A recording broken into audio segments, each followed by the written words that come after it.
चलो दोस्तों, रिसेंटली एक बहुत बड़ा डेवलपमेंट हुआ। देखो, भारत के प्रधानमंत्री जब फ्रांस गए थे तो उस समय पर फ्रांस के साथ में कई सारी चीजों के ऊपर बात हुई, और सबसे महत्वपूर्ण बात जिसके ऊपर यहां पर चर्चा की गई है वो है scorpion class Hunter killer submarine, जो कि 3 फ्रांस भारत को देगा और भारत के अंदर ही डेवलप करेगा। इसकी वजह से भारत की नेवी को बहुत बड़ा बूस्ट मिलने वाला है। कैसे ये सब होगा? देखो, भारत के पास में अगर आज मैं बात करूं तो ये सारी सबमरीन जो है वो आपको दिखाई देंगी, जिसके अंदर आईएनएस अरिहंत और अरिघात 2 न्यूक्लियर पावर सबमरीन है।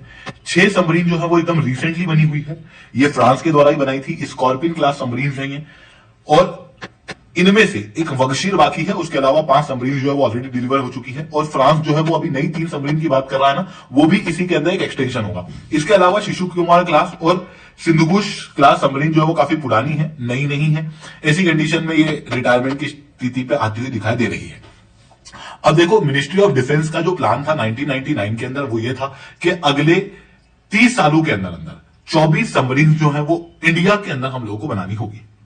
बट इन 24 सबमरीन में से 6 सबमरीन जो है वो न्यूक्लियर पावर्ड होंगी, और 18 सबमरीन जो है वो डीजल पावर्ड सबमरीन होंगी। डीजल पावर्ड सबमरीन में से 18 में से केवल हम 6 ही बना पाए, जो कि फ्रांस द्वारा भारत के अंदर मजदाओं डॉकयार्ड के साथ में मिलकर बनाई गई थी। दूसरी तरफ ये जो 6 सबमरीन हैं, इन 6 सबमरीन में से भी हम केवल 2 ही बना पाए। मतलब हम ओरिजिनल टारगेट का एग्जैक्टली केवल 1/3 ही अभी तक अचीव कर पाए हैं। लगभग 4 वर्ष बाकी हैं, और 4 वर्ष के अंदर 2/3 सबमरीन और बनाना है। मतलब लगभग यहां पर 16 सबमरीन जो है वो भारत को अपने टारगेट को अचीव करने के लिए जरूरी है। और प्रोजेक्ट 75I का अभी कोई भी ठिकाना नहीं है। जर्मनी से एडवांस लेवल पे बातचीत चल रही है एयर इंडिपेंडेंट प्रोपल्शन सिस्टम के लिए, बट अभी तक कुछ भी फाइनल डिसीजन जो है वो यहां पर नहीं हो पाया है, जिसके कारण से अब देखना यह है कि भारत अपने यहां पर कैसे एक्स्ट्रा सबमरीन बनाता है। और उसी के लिए भारत ने जो है वो फ्रांस से मदद ली है। फ्रांस जो है वो भारत के अंदर 3 और सबमरीन जो है वो इंडिया के अंदर डेवलप करेगा। अब देखो, इसके अंदर एक और एंगल भी है। ये एंगल है हमारे दुश्मनों का।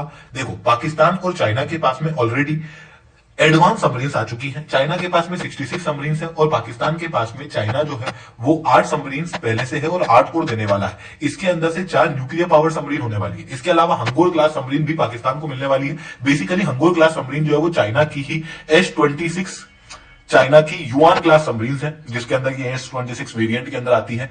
अब युआन क्लास सबमरीन और हंगोर क्लास सबमरीन के अंदर जो बेसिक अंतर है वो उनके वजन का है, क्योंकि सीधी सी चीज है, युआन क्लास सबमरीन का वजन जो है वो 2550 टन है, वहीं हंगोर क्लास सबमरीन का वजन जो है वो लगभग 2800 टन के आसपास देखने को मिलता है। ये वजन के बीच में डिफरेंस जो है वो मेनली इंजन के कारण है, क्योंकि चाइना की सबमरीन के अंदर जर्मन इंजन लगा हुआ है, जिसका एक्सपोर्ट लाइसेंस चाइना के पास में नहीं है। और जब चाइना इस सबमरीन को पाकिस्तान को देगा तो वो इंजन नहीं दे पाएगा। इसी कारण से पाकिस्तान ने चाइना का ये वाला इंजन चूज किया है, और इसी कारण से अब पाकिस्तान के पास में इस इंजन के साथ में हंगोर क्लास सबमरीन 8 की मात्रा में आएंगी, और ये Hangor class submarine air independent propulsion system वाली होगी। इतना ही नहीं, अगोस्टा 90B क्लास सबमरीन, जो कि पाकिस्तान द्वारा ऑलरेडी टर्की से ली जा चुकी है, ये भी एयर इंडिपेंडेंट प्रोपल्शन सिस्टम से लेस है। दूसरी तरफ भारत के पास में अभी तक एयर इंडिपेंडेंट प्रोपल्शन सिस्टम वाली कोई भी सबमरीन जो है वो अवेलेबल नहीं है।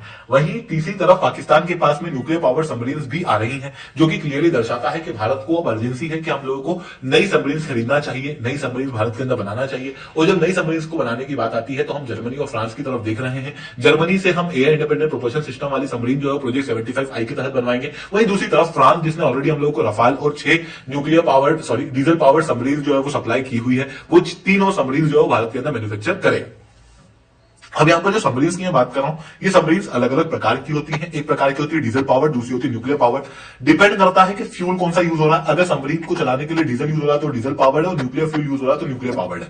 अब डीजल जो होता है ना, उसको जलाने के लिए आपको ऑक्सीजन चाहिए होता है, और उस ऑक्सीजन को आप पानी के अंदर कैसे लेके आओगे, क्योंकि सबमरीन तो पानी के अंदर जाती है। तो इस कारण से क्या होता है कि डीजल पावर सबमरीन के अंदर सबमरीन को बार बार ऊपर आना पड़ता है स्नॉर्कलिंग करने के लिए, और वो जो है वो दुश्मन को पकड़ लेता है। दूसरी तरफ न्यूक्लियर पावर सबमरीन को बार बार ऊपर नहीं आना पड़ता, पर ये आवाज बहुत करती है, उसके जरिए दुश्मन जो है वो इस सबमरीन को पकड़ सकता है। But air independent propulsion system अगर हम लोग डीजल सबमरीन में डाल देंगे तो वो स्नॉर्कलिंग की आवश्यकता जो है वो नहीं पड़ेगी, जिसके कारण से ये सबमरीन जो है वो न्यूक्लियर पावर सबमरीन से भी ज्यादा स्टिल्थ कैपेसिटी वाली हो सकती है। हालांकि न्यूक्लियर पावर्ड सबमरीन्स की जो खास बात है वो ये है कि वो और ज्यादा खतरनाक हथियार जो है वो दुश्मन की तरफ डिप्लॉय कर सकती है।